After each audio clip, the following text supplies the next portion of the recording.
వాడికి చెస్ ఆడటం నువ్వు నేర్పించావా? లేదే. ఇంకెంతసేపు తాతయ్య త్వరగా ఆడు. రేయ్, ఎవరితో ఆడుతున్నావురా? తాతయ్యతో. ఏడు తాతయ్య? ఇదిగో అక్కడ కూర్చున్నాడు. ఎక్కడా? ఇక్కడ.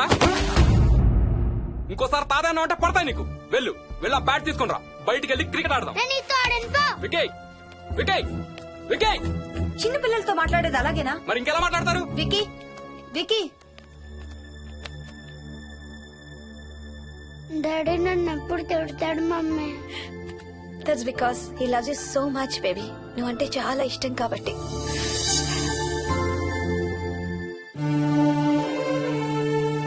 వికీ, నాకు ఒక చిన్న హెల్ప్ చేసి పెడతావా ప్లీజ్? దా.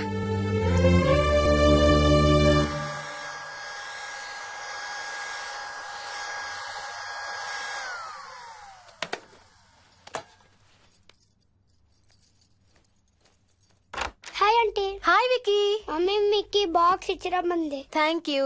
రా లోపలికి రా. ఏంటి స్కూల్ కి హాలిడేనా ఇవాళ? లేదంటే నేనే స్కూల్ కి హాలిడే ఇచ్చేసాను. అంటే నేను అంకుల్ ప్లే స్టేషన్ లో గేమ్స్ ఆడుకోవచ్చా? ఓకే, వెళ్ళి ఆడుకో.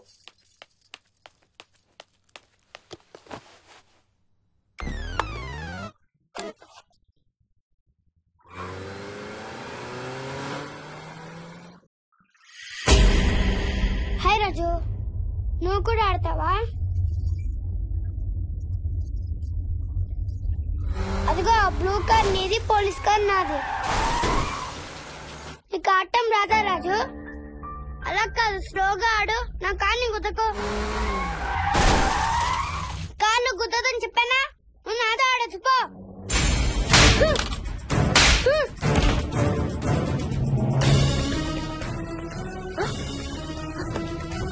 Wiki Vicky Vicky wiki.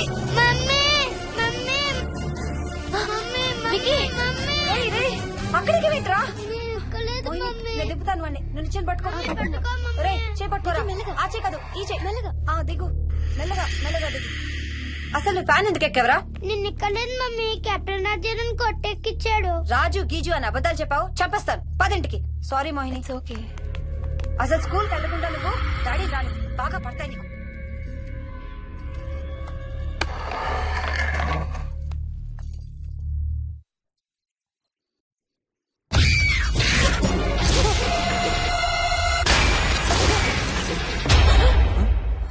ఏ అంత భయపడుతూ సినిమా చూడేందుకు ఛానల్ మార్చేస్తా. నేను చూడాలి. Typical ladies. హారర్ సినిమాలంటే భయం, కానీ అవే చూస్తారు. మోహిని, నీకంతగా భయపడాలనిపిస్తే కాసేపు ఆ టీవీ ఆఫ్ చేసి మీ అత్త మొహం చూడు. భయంతో పాటు జ్వరం కూడా వస్తుంది.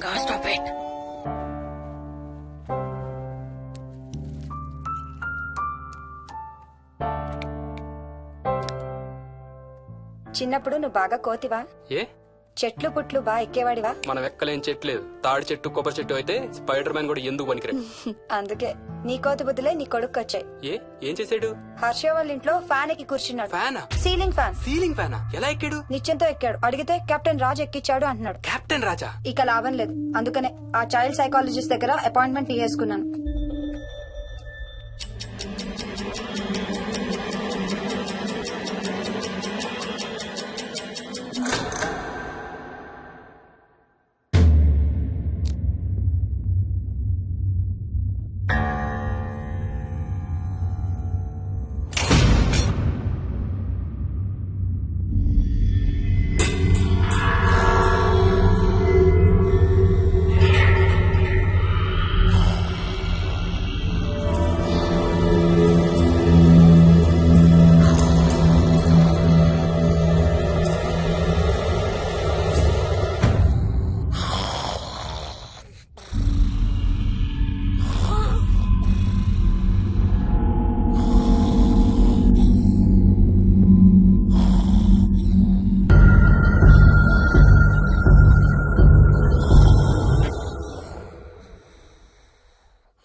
ఇది స్ప్రే చేస్తే నొప్పి తగ్గిపోతుంది అత్తయ్య. పోనీ టికెట్స్ క్యాన్సిల్ చేస్తానమ్మా, కొంచెం నొప్పి తగ్గాక 2 రోజులు ఆగే వెళ్తురు గానీ. మా టికెట్ల సంగతి సరేరా, మీవి ఇంటర్నేషనల్ టికెట్స్. లాస్ట్ మినిట్ లో క్యాన్సిల్ అంటే బోల్డ్ అంత పోతుంది. మీ అమ్మ సంగతి నాకు వదిలే, ఇంటికి తీసుకెళ్లి నేను చూసుకుంటాగా. నానా. మొలిగించాలు గాని ట్రైన్ టైం అవుతుంది. లేవే లే. లే. అసలు నువ్వు రాత్రిపూట నడవకుండా మంచానికి గొలుసులేసి కట్టేయాలి. పగలబండి కాబట్టి సరిపోయింది. అదే ఏ రాత్రి ట్రైన్ అయితే బెర్త దిగి ఎటో పోయేదానివి, ఏ తలుపో తీసుంటే గోవిందా గోవిందా. అబ్బా నువ్వు ఊరుకోనన్నా, అసలే అమ్మ నొప్పితో బాధపడుతుంటే.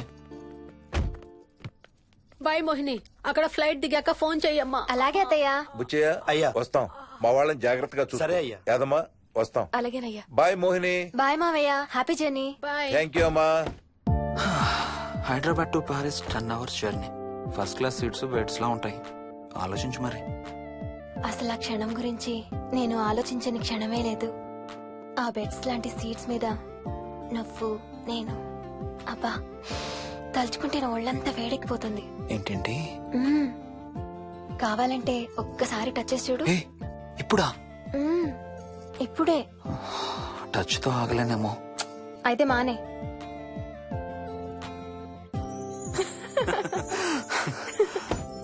రేయ్ తొందరగా రారా, టైం అవుతుంది. సరే వెళ్ళు, నేను ప్యాకింగ్ స్టార్ట్ చేయాలి.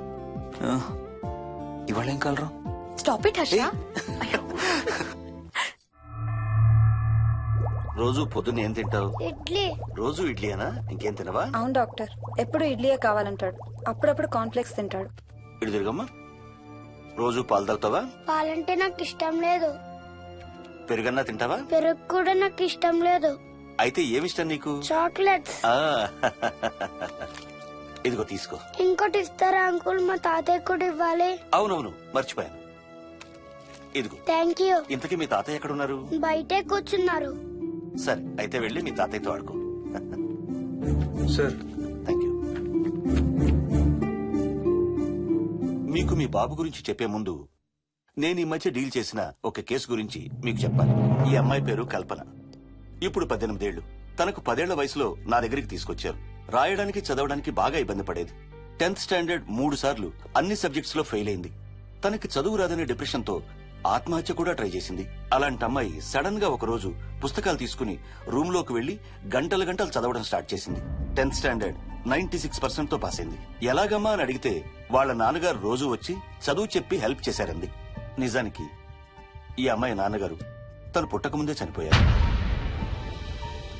చదువు దారిలో పడ్డాక కల్పనకి వాళ్ళ నాన్నగారు కనబడ్డం మానేశారు. ఈ కేస్ గురించి మాకు చెప్తాను. ఇది కల్పన చిన్నప్పుడు తీసిన ఎక్స్రే. ఇది వికీ ఎక్స్రే.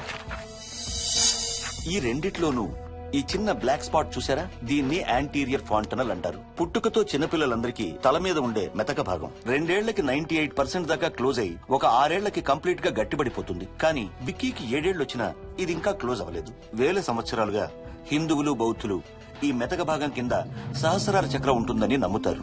బాడీలో ఉండే అన్ని చక్రాలలో మానసిక ఎదుగుదలకు కావలసిన అతి ముఖ్యమైన చక్రం. ఈ చక్రాన్ని ఒక స్పిరిచువల్ గేట్వే అని కూడా అంటారు. మెడికల్ సైన్స్ కూడా దీన్ని యాక్సెప్ట్ చేసింది. సైన్స్ చెప్పేదాన్ని, వేదాంతం చెప్పేదాన్ని కలిపి సింపుల్ గా చెప్పాలంటే పసిపిల్లలకు కొంత ఏజ్ వచ్చే వరకు మనకు కనబడని, అంతుపట్టని ఆత్మల ప్రపంచంతో ఒక ఆధ్యాత్మిక, అదే ఒక స్పిరిచువల్ కనెక్షన్ ఉంటుంది. అంటే వాళ్ళకి ఆత్మలు కనపడతాయా? వాళ్ళకి ఆత్మలు కనబడొచ్చు, వాళ్ళు ఆత్మలతో మాట్లాడొచ్చు, ఆత్మలు చెప్పే వినొచ్చు. కల్పనకి ఎప్పుడైతే గట్టిపడిందో తనకి వాళ్ళ నాన్నగారు కనబడ్డం మానేశారు. విక్కీ విషయంలో కూడా అలాగే జరగచ్చు అనుకుంటున్నాను. వావ్, ఏంటి నమ్మలేకపోతున్నారా? సబ్జెక్ట్ చాలా హెవీగా ఉంది. Sorry, no offence. కొంచెం నమ్మలేనట్టుగానే ఉంది సార్. మనకు అర్థం కాని చాలా విషయాలు కొంచెం నమ్మలేనట్టుగానే ఉంటాయి. దయ్యాలను చూసినప్పుడు కుక్కలు మురుగుతాయంటారు. సునామీలు, భూకంపాలు వచ్చేటప్పుడు జంతువులకి, పక్షులకి ముందే తెలుస్తాయంటారు. వాటికి మనకు తెలియని ఏదో సెన్స్ ఉంది. అలాగే చిన్నపిల్లలకు కూడా వాళ్ల ప్రపంచం గురించి మనకు చాలా తక్కువ తెలుసు. కొన్ని బ్లైండ్ గా నమ్మాలంతే. విక్కీకి వాళ్ళ తాతగారు నిజంగా కనబడుతున్నారా లేక అలానే ఊహించుకుంటున్నాడా అనేది మనం నమ్మేదాన్ని బట్టి ఉంటుంది. అదే నిజమైతే వాళ్ళ తాతగారు తన కోసం ఎందుకు వచ్చారో ఏదో ఒక రోజు విక్కీయే మనకు చెప్తాడు. ఒకవేళ విక్కీ వాళ్ళ తాతగారిని ఇమాజిన్ చేసుకుంటుంటే చేసుకోనివ్వండి, ఇట్స్ హెల్దీ. తనకి పాలు, పెరుగు ఇష్టం లేదు కాబట్టి కాల్షియం సప్లిమెంట్ ఏదైనా ఇవ్వండి. ఇది త్వరగా గట్టిపట్టడానికి హెల్ప్ అవుతుంది. మోస్ట్ ఇంపార్టెంట్లీ మీ అబ్బాయికి బాగా దగ్గర అవడానికి ట్రై చేయండి. తనతో హోంవర్క్ చేయించండి, ఆడుకోండి, బయటికి వెళ్ళండి, రోజుకు ఒక్కసారైనా కలిసి భోజనం చేయండి. విక్కీలో చాలా మార్పు చూస్తారు. చాలా బాగుంది, తీసుకో. అయితే నేను తినేస్తా. వికీ దా.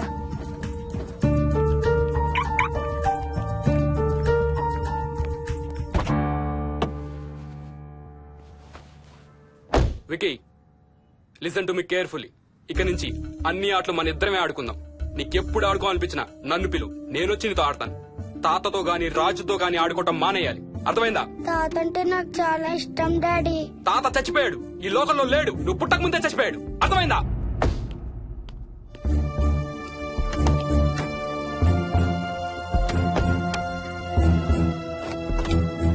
డాడీ, ఏంట్రా? తాత నిన్ను సీట్ బెల్ట్ వేసుకోమంటున్నాడు. రేయ్, నిన్ను తాతన స్టాప్ ఇట్. వాడితో డీల్ చేసే విధానం అది కాదు.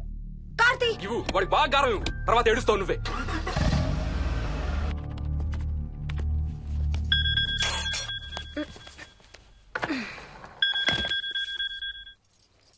Hello, hi babes. ఏంటి ఏం చేస్తున్నావు?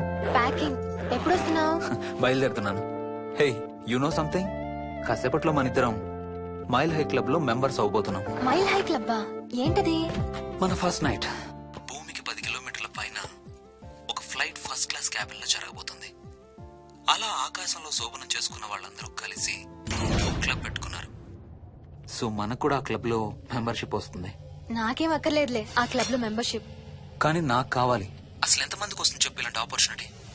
మొదటి రాత్రి, మొదటిసారి భూమికి 36,000 ఫీట్ పైన ఒకే దుప్పట్లో ఇద్దరం. ఛీ, కంపు. హే, దుప్పటా నేనా? అది కాదు, ఇంట్లో మళ్ళీ ఆ మందు కంపొస్తుంది. అసలు మా ఎవరికి రాని కంపు నీకెలా వస్తుంది? ఓహో, మర్చిపోయాను, నీ చాలా సెన్సిటివ్ ముక్కు కదా. చాలే ఆపు, తొందరగా బయలుదేరు. రే హర్ష, ఆ, ఎన్నింటికి రా ఫ్లైట్? నైట్ 11:30కి రా. Honeymoon in Paris, you lucky bugger. All the best. Thank you రా. ఆల్ ది బెస్ట్ రా. రే, థ్యాంక్స్ రా. రే, డౌట్లు ఏమైనా వస్తే ఫోన్ చెయ్యి. ఏం డౌట్లు? హర్ష, హర్ష, సార్, కొంప మునిగింది.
Please try to understand sir. It's my honeymoon.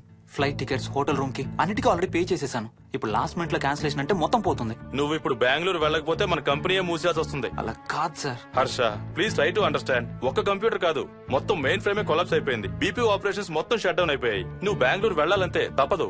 Morning first flight లో తిరిగి వచ్చేద్దు గానీ నీ హనీమూన్ కి రేపు వెళ్ళు. కావాలంటే ఖర్చులన్నీ కంపెనీ భరిస్తుంది. Sir, I can't sir. Can't లేదు, గీంటూ లేదు. నువ్వు వెళ్ళకపోతే నా ఉద్యోగమే కాదు, నీ ఉద్యోగం కూడా పడుతుంది.